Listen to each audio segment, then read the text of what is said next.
वसई विरार परिसरात अन्न व औषध प्रशासन आयुक्त तुकाराम मुंडे यांच्या धडक कारवाईमुळे अनैतिक धंद्यावर मोठा आळा बसत असला तरी त्याचा विपरीत परिणाम प्रामाणिक हॉटेल व्यावसायिकांनाही सहन करावा लागत असल्याची नाराजी व्यक्त होत आहे।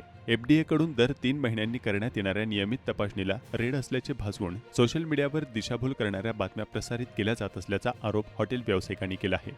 यावर हॉटेल व्यावसायिक आक्रमक झाले आहेत। विरार येथील हॉटेल शुभसागर या ठिकाणी दिनांक 16 जून रोजी एफडीएच्या अधिकाऱ्यांनी नियमानुसार नियमित तपासणी केली होती। यावेळी हॉटेलमधील स्वच्छता, आवश्यक कागदपत्रे, किचनची पाहणी करण्यात आली। तसेच तपासणीचा भाग म्हणून पनीरचे नमुने प्रयोगशाळेसाठी घेण्यात आले। मात्र त्यानंतर सोशल मीडियावर हॉटेलवर एफडीएची रेड, खराब पनीर जप्त अशा आशयाचे संदेश मोठ्या प्रमाणात व्हायरल झाले। त्यामुळे हॉटेलची विनाकारण बदनामी झाल्याचा दावा व्यवस्थापनाने केला आहे। आता रिसेंटली आमच्याकडे एफडीएची रुटीन इन्स्पेक्शन झालेली, एव्हरी मंथ जी इन्स्पेक्शन होते, जसं मेमध्ये एप्रिलमध्ये झालेली आहे तसं जूनमध्ये पण झालेली। पण कुठल्या बातम्या, कुठल्या जर्नलिस्ट, कुठल्या सोशल मीडिया पेजेसनी त्या छोट्या गोष्टीला मोठा वाव दिला आहे। त्यांनी त्या रुटीन इन्स्पेक्शनला मिसलिडिंग करून सांगितलेलं आहे की हे रेड झालेलं आहे आणि इथे पनीर वगैरे काय खाद्यपदार्थ भेटत नाही। त्याच्यामुळे मला भारी नुकसान पडलेलं आहे। माझ्याकडे भरपूर सारे स्टाफ पण आहे, त्याच्यामुळे मला बिझनेसचा जाम इफेक्ट पडला आहे। तर माझं तुमच्या माध्यमातून असं बोलणं आहे की असे जे जर्नलिस्ट आहेत त्यांना असं मिसलिडिंग किंवा अशा खोट्या बातम्या नाही गेल्या पाहिजे। फूड सेफ्टी ऑफिसर एफडीएकडून सर्व चेकिंग झालेली आहे आणि सर्व बरोबर आलेलं आहे, तरीसुद्धा रिपोर्ट न येता माझ्यावरती हे रॉंग वगैरे न्यूज दिलेले आहेत। दरम्यान संबंधित नमुन्यांचा एफडीएचा अहवाल आता प्राप्त झाला असून त्यामध्ये सर्व बाबी समाधानकारक असल्याचे स्पष्ट झाल्याचा दावा हॉटेल व्यवस्थापनाने केला आहे।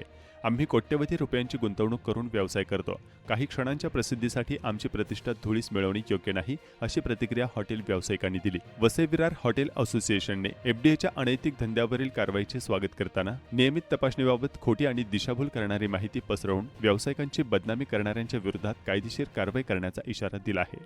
अभी शुभसागर का बारे में सब न्यूज़ में आ रहा है, बताया गया है। एक्चुअली ये नॉर्मल है, हर होटल में हो सकता है। अभी 300 मेंबर है होटल वसई तालुका होटल एसोसिएशन में, और 300 मेंबर में भी हो सकता है, लेकिन इसको अलग दर्जा दिया गया है, इसको गलत नाम दिया, रेड नाम दिया गया है। एक ऐसा कुछ भी नहीं है। एफडीए का ऑफिसर का सब ये है, हमारा लैब रिपोर्ट है, पनीर का लैब रिपोर्ट है, एफडीए का रिपोर्ट भी है, सही है, लेकिन कुछ गलत ये नाम करके ब्लैकमेलिंग करने का प्लानिंग है। एसोसिएशन भी कमिश्नर को, सीपी को सब लेटर देने वाले हैं, इस बारे में सब लेटर भेजने वाले हैं अभी। ये तो उसका कुछ तो कार्रवाई होना चाहिए। मला लोकांना फक्त हेच विनंती करायचं आहे की म्हणजे व्हायरल गोष्टीवर ना जाऊन स्वतः जे घडलं आहे त्याच्यावर ध्यान ठेवून आणि ते बघून मग काहीतरी त्यांचं डिसिजन घ्यावं। आता सध्या आलं होतं की हॉटेलमध्ये माशा भेटल्या आणि पनीर भेटलं, रेड पडलं। हे रेड वर्ड जे यूज झाला आहे ना ते व्हिडिओमध्ये, ते चुकीचं आहे।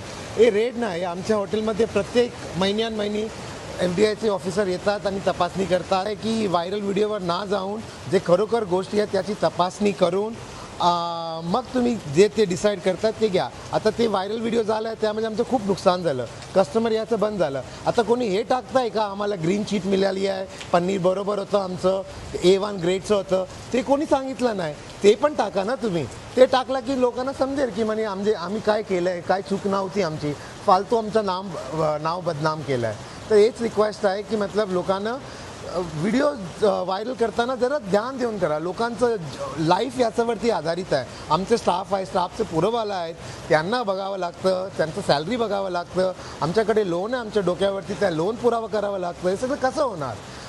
एकच विनंती आहे साहेब, असं व्हायरल व्हिडिओवरती तुम्ही कधीही जाऊ नका आणि जे सत्य आहे त्याचाच तुम्ही साथ द्या।